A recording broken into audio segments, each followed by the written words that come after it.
हमारे साथ संतोष कुशवाहा मौजूद हैं जो धमदाहा से इस बार अपनी किस्मत आजमा रहे हैं। और हमारे साथ संतोष कुशवाहा मौजूद हैं जो धमदाहा से इस बार किस्मत आजमा रहे हैं।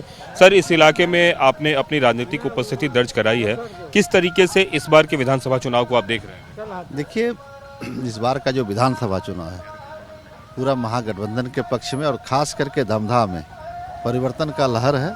सभी लोग धमदाहा में परिवर्तन चाह रहा है कि 15 सालों से जिस तरह से धमदाहा को लोग गुलाम बना के रखा है और यहाँ से आज़ादी चाह रही है।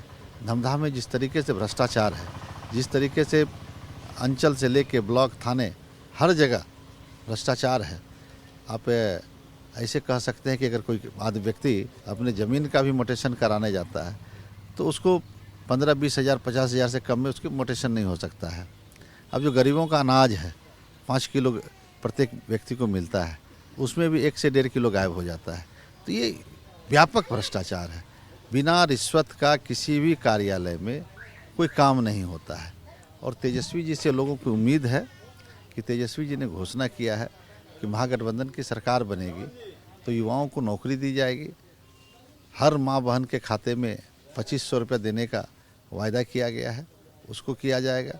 तमाम जो तेजस्वी जी घोषणाएं की हैं एक एक करके उसको पूरा किया जाएगा। आपको लगता है कि क्षेत्र की जो मौजूदा विधायक हैं वो सरकार में मंत्री भी रही हैं, तो क्या इस क्षेत्र को मंत्री होने का कुछ फ़ायदा हुआ? कोई फ़ायदा नहीं है। जो रूटीन वर्क होता है सभी पूरे बिहार में जो काम होते हैं बस वही हुआ है, कोई एक्स्ट्रा तो कुछ हुआ नहीं है। लेकिन खोखला ढिंढोरा पीट रही है कि हम विकास किए हैं, लेकिन विकास तो सबको दिखाई पड़ रहा है। उनका कहना है कि नीतीश कुमार के काम के नाम पे जनता उनको वोट दे रही है, तो आपको लगता है कि नीतीश कुमार जी ने इस तरह का कुछ काम किया है? देखिए, नीतीश कुमार जी ने जो काम किया तो 20 वर्ष से शासन में रहे। अब जनता उब चुकी है, जनता परिवर्तन चाह रही है। आप सभी जानते हैं, सभी लोग जान रहे हैं, जनता को पता चल गया है कि अब नीतीश जी अपने आप में नहीं हैं। नीतीश जी निर्णय नहीं लेते हैं। नीतीश जी के यहाँ 2-3 लोग निर्णय लेते हैं और नीतीश जी की पार्टी जो है चुनाव के बाद समाप्त हो जाएगी। उस पार्टी को सभी लोग, जो 2-3 लोग हैं उसको भाजपा में विलय करा देगा। तो ये सभी जनता के बीच में ये बातें चली गई, जनता समझ रही है। और जो नीतीश कुमार जी का कोर वोट है उसमें काफ़ी नाराज़गी है। सभी लोग महागठबंधन के पक्ष में जा रहे हैं। आपको लगता है कि शारीरिक रूप से भी नीतीश कुमार इस स्थिति में है? क्योंकि कई सारे लोगों पे आरोप लगा रहे हैं कि अब वो इतने स्थिति में रहे नहीं कि खुद से निर्णय ले सकें। देखिए, नीतीश कुमार जी अब तो निर्णय नहीं लेते हैं, बस वो चेहरा मात्र हैं। पीछे से निर्णय लेने वाले अलग टीम है जो निर्णय लेते हैं। इसलिए नीतीश कुमार जी को भारतीय जनता सिर्फ वोट बटोरने के लिए अभी नीतीश जी के चेहरा का उपयोग कर रहा है और चुनाव बाद उन्हें साइडलाइन कर देगा। और किसी भी सूरत में नीतीश कुमार जी को मुख्यमंत्री नहीं बनाने वाली भाजपा। आप पुराने समय में जेडीयू में थे, सांसद भी रहे और पार्टी के महासचिव भी रहे, मतलब आपको ऐसी क्या परिस्थिति नजर आई जिसकी वजह से फिर इधर का रुख करना पड़ा? देखिए, जो स्थिति थी वहाँ हम जैसे लोगों का अब मुश्किल हो गया था, क्योंकि नीतीश कुमार जी के कोर वोटर जो थे, कोर जो लोग थे, उसको जो 2-3 लोग घेरे हुए थे, वो लोगों को हम लोग पच नहीं रहे थे। उन्हें फ्यूचर में भाजपा में ले जाने में, मर्ज कराने में असुविधा होती। तो ऐसे लोगों ने षड्यंत्र करके हम लोगों के साथ अपमानित करने का काम किया और हम लोगों को दरकिनार किया गया। और जो नीतीश कुमार जी के जितने भी खास करके लव कुश समाज के लोग थे, जो उनको दरकिनार करने का प्रयास किया, उनको आउटसाइड बाहर का रास्ता दिखाने का ये लोग प्रयास किया।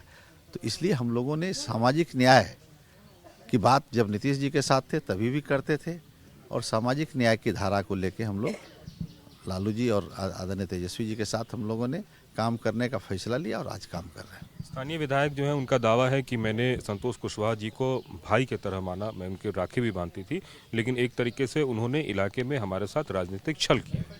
देखिए, राजनीतिक छल कौन किसके साथ किया ये पूरा पूर्णिया की जनता जान रही है। राजनीतिक में जहाँ तक राजनीतिक छल की बात है तो लोकसभा के चुनाव में कौन साजिश किया और साजिश के सूत्रधार कौन थे, जिसके चलते लोकसभा में हमारी हार हुई, 22-23 हज़ार वोटों से हार हुई, ये सभी लोग जानता है। कौन किसके पीठ में खंजर डालने का काम किया है ये धमदाहा की जनता, पूर्णिया की जनता जान रही है। इसलिए ये किसी से बताने की ज़रूरत नहीं है। और आप बहन और भाई की बात आप कर रहे हैं तो रक्षाबंधन पे राखी बांधा जाता है, लेकिन कभी किसी रक्षाबंधन में राखी तो बांधी नहीं। सिर्फ मंच पे ये पॉलिटिकल रक्षाबंधन एक तरह से कह सकते हैं आप।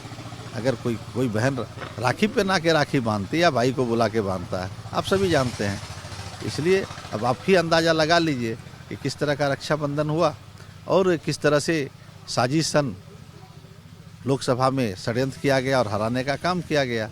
इसलिए किया गया कि हम पिछड़े वर्ग से थे और पच नहीं रहा था लोगों को कि पिछड़ा समाज पूर्णिया का सांसद रहे और अति पिछड़ा दलित समाज के लोग आगे बढ़े।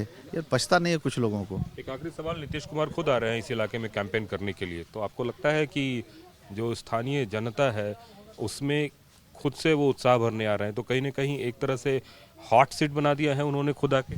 देखिए, नीतीश जी या कोई भी पॉलिटिकल पार्टी के शीर्ष नेता जाते ही हैं चुनाव प्रचार में, तो भी आएंगे। ये तो मान लीजिए चुनाव प्रचार में सभी नेता आते हैं। और लक्ष्य सिंह को उनको बुलाने की जरूरत पड़ रही है? देखिए, वो तो बुलाने की जरूरत तो है ही, आएंगे भी, लेकिन कोई अंतर नहीं पड़ने वाला है। जनता मन बना चुकी है, जनता परिवर्तन के लिए तैयार है। आप देखेंगे जब चुनाव परिणाम आएगा तो धमधा में बड़े अंतर से यहाँ पे महागठबंधन चुनाव जीतने जा रही है। इसलिए बेचैन है, परेशान है, तरह तरह के हरकत के लोग कर रहा है।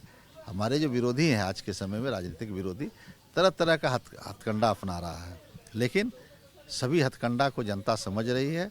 कोई हथकंडा काम आने वाला नहीं है। इसलिए आप देखिएगा जब 14 तारीख को परिणाम आएगा तो धमधा विजय होगा, धमधा अपराध मुक्त होगा, धमधा जो भ्रष्टाचार मुक्त होगा और धमधा विकसित धमधा का हम लोगों ने संकल्प लिया, उसको पूरा करेंगे। कैमरामैन राजू यादव के साथ कुमार कुंदन, TV9 भारतवर्ष, धमदाहा, पूर्णिया।